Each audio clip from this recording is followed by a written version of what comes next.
you wondering why your cold email strategies are not working anymore, especially when the exact same strategy used to work for you 1 or 2 years ago? It's no surprise that cold email has got harder and harder over time, but there are still a few strategies that work extremely well. In this video, I'm going to go over the strategies that work for me and my agency that have allowed us to scale to 6 figures a month. Now, before we get into the strategies, we need to realize that cold email has evolved, right? The strategies from 2021, 2022, especially just high volume blasting, are pretty much outdated unless you have a huge total addressable market. So my aim of today's video is to show you 3 innovative strategies that actually work to get you sales calls on your calendar if you don't have a huge total addressable market to go after. So let's get straight into this. So really it all boils down to crafting hyper relevant messaging. So if we don't have that huge TAM, we don't have a huge total addressable market, we can't just rely on tons and tons of volume. Now, the reality is, as a lead gen agency owner, you probably can rely on tons of volume, right? Because your TAM is pretty big. You can help most B2B businesses. But the same is usually not true for your clients. Now, you might just take on clients with a huge total addressable market, and that's great. Stick to the high volume stuff. But if you don't, you're going to need to think of more innovative strategies to actually get people on a call, because just going with that simple generic message and blasting out thousands of emails every single day probably won't work, especially in sophisticated and saturated markets. Now, my company has been working in the staffing and recruiting space, which is notoriously difficult, and we've had to develop some very good strategies to actually get our clients on calls. Now, 3 things that we can go into straight away are, you need to be very specific, right? So we need to go beyond just generic observations and generic personalization, such as stating where someone's based. That's not really going to cut it anymore. You need to do specific stuff, maybe about the tech they're using and what sort of tech and why that tech is important to them and why that tech is important to them. Just the more specific, the better. I would also create tailored lead magnets. So that's sort of off the back of this tech piece, where if you know companies are using a certain piece of technology, for example, HubSpot, then you can actually create tailored lead magnets. Say, hey, notice you guys were using HubSpot. I created a lead magnet or a resource on how to boost your HubSpot efficiency by 38%, something like that, for example. So it's sort of killing 2 birds with 1 stone. It's tailored. So it's sort of killing 2 birds with 1 stone. It's very tailored and targeted to that particular prospect, but also it's giving them value. So tailored lead magnets, I think, are really good. And then also in your pitch, you need to make it relevant. So that one key piece of information that we're going to find, which is the hyper relevant bit, we're going to use that throughout the whole cold email, right? So if we go into the next bit, one of the ones that I use is actually podcasts, okay? So what I like to do if I'm going to a new space or we're trying to find prospects for a client, then what I do is basically get ChatGPT to give me a list of podcasts in the industry. For recruitment, I know there's quite a few podcasts which I particularly use, but you might be in real estate, you might be in the marketing space, for example, and you can find popular podcasts through ChatGPT or just your own research and compile a list of these, right? What I'd usually do after that is search on Spotify on the web, find who are the guests of these podcasts, right? That would usually be your target audience. Okay, so these are the people you actually want to reach out to. Now, what I do from there is I actually use Instant Data Scraper to go onto Spotify and scrape these lists. But this way you build a hyper relevant, hyper targeted list of maybe a few hundred people who have all been on this specific podcast, and you can use that in your outreach. And then you can craft an offer that's actually relevant to them being on the podcast. Maybe, for example, a podcast might show someone's investing in their own brand awareness, their own social presence, but then what's the thing they might need help of? Converting that traffic, right? So then your offer can actually be relevant to helping them convert traffic from the podcast and helping them make more sales or more revenue. So you don't just want to find a podcast and say, hey, notice you were on XYZ's podcast, we can help you book 10 to 50 meetings next month. That's not going to work. The whole message needs to flow and be relevant, right? So it could be, hey, noticed you were on this person's podcast. You could say we help people like you convert even more social media traffic, such as your latest podcast, through the use of XYZ, right? And then talk about the mechanism. But you want to have the offer related to the relevance that you're pulling, like them being on the podcasts. So podcasts are a really good one. I recommend you have a look at those.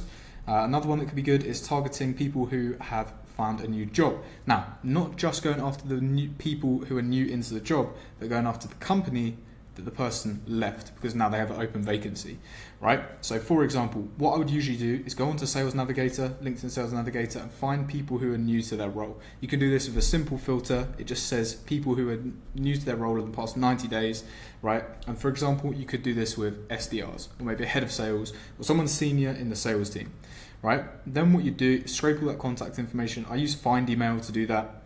Find all of these people who are new to their role.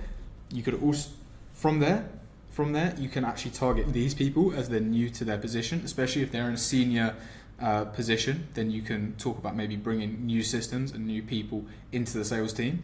But what you can also do is put these details into Clay and find the company that is second most recent on their experience, so the company they just left, and then find the right contact at that company and reach out to them saying, hey, notice that XYZ just moved positions.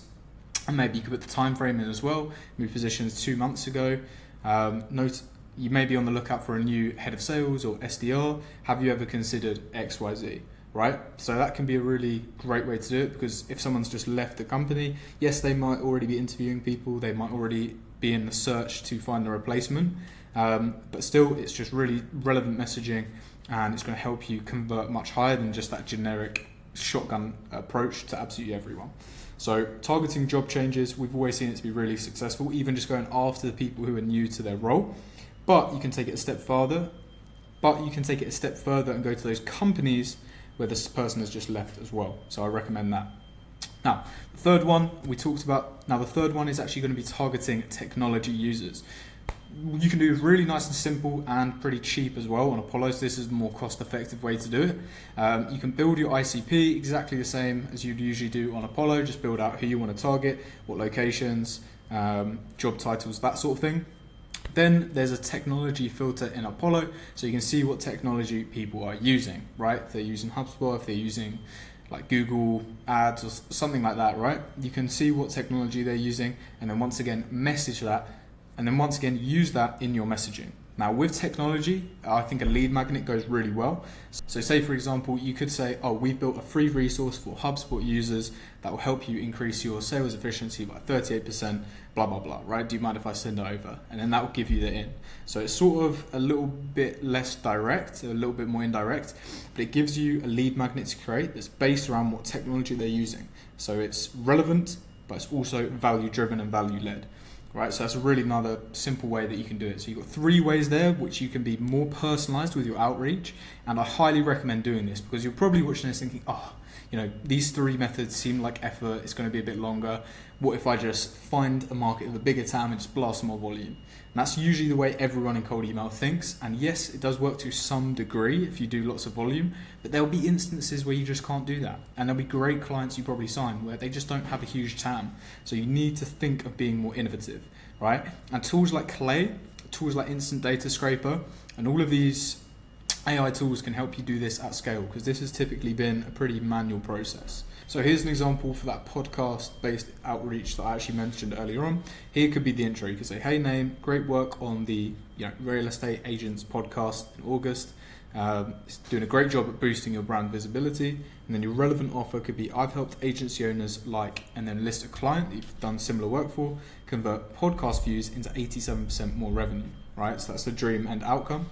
And then call to action is, do you have 15 minutes for me to show you the system, right? So that could be an example of how you do it, where the offer is relevant to the personalization and actually makes it hit a bit harder, right? And as I mentioned as well, scaling these hyper-relevant campaigns, you're going to use tools like Clay, and Clayagent can be really good to look at websites specifically to scale these methods. But most importantly, just focus on quality over quantity. This is something that I overlooked actually for quite a while in my agency, and it cost me a lot, both in terms of clients, both in terms of sales and everything. Quality now is so much better than just continuing to blast more and more and more quantity, because even if you rely on that strategy, it's not going to be here forever.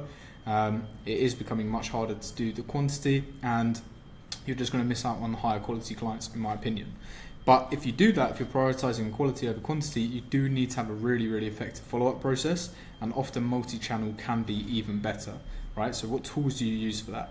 So SmartLead makes this super, super easy, and you can actually add manual steps into your SmartLead campaign, where you might want to pick up the phone and call people, or just take that CSV, put it into Dripify or another LinkedIn automation tool like HeyReach, and then do some outreach from there. But I would also recommend, as well as these personalized offers and these personalized bits of outreach on email, incorporate this multi-channel sequence, because it just will boost your conversions significantly, especially if you pick up the phone, which not many people are willing to do these days, but it will really boost those conversions. So that's it for today's video. That's really how I've mastered cold email to help me sign many clients and book well over 100 sales calls every single month. And this is how we get results for typically more difficult industries where you can't rely on TAM. You have to be a bit more innovative and think outside the box. So hopefully this gives you some inspiration. But Smartlead is a fantastic tool that will help you do that as well. I hope you've enjoyed this video, and I'll see you on the next one.